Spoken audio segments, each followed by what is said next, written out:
guys, it's Robin, RsIslandCrafts, and welcome to my craft room. This is my WiP It Wednesday video where I show you what I've been working on in the craft room this week.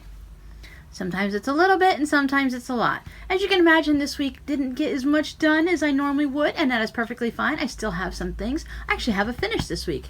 I was determined this weekend to make sure I had at least one of these baby quilts quilted and bound, and I did it. It was not a project I enjoyed working on, but I got it done, and that's all that matters. I felt like this weekend I wanted to mostly work with scraps and just like stitch them down to the calculator paper and stuff like that.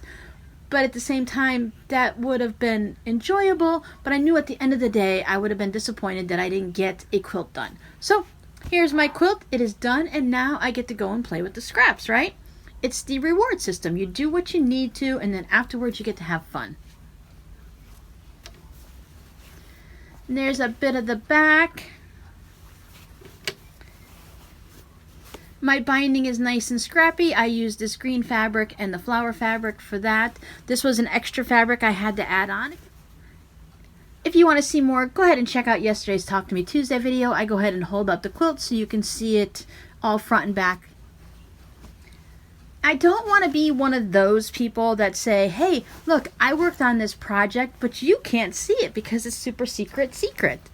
But I did have this is a different bag that you haven't seen yet before.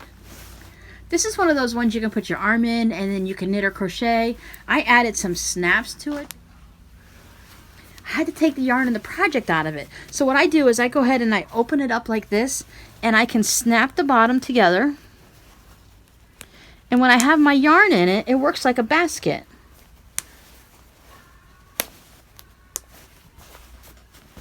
And then it just sits on the couch next to you, and you can go ahead and knit or crochet or do your hexagons or any other hand stitching right from it, and it just sits open next to you on the couch, like I said, and it's just perfect. But I will show you, I'm going to put up a black and white picture, so I'm not going to totally not show you what I'm working on. I just wanted to make sure that the person that I'm making for, in case they happen to watch this video, they don't see it ahead of time. I want it to be a surprise for them.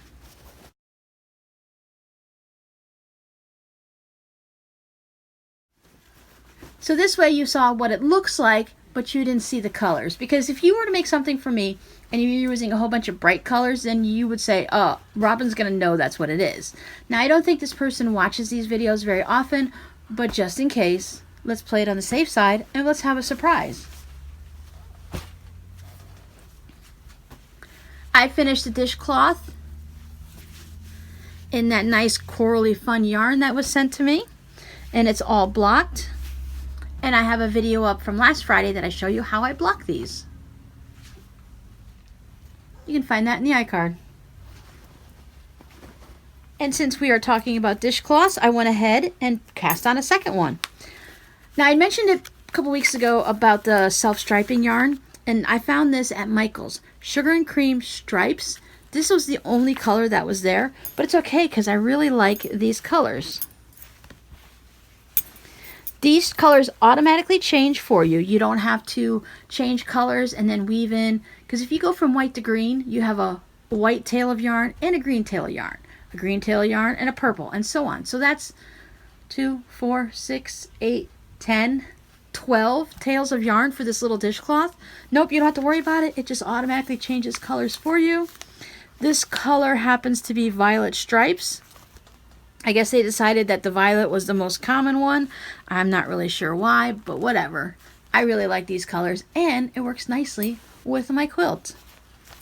So I'll be finishing that one up in just like 5 minutes, and I'll cast on the next one.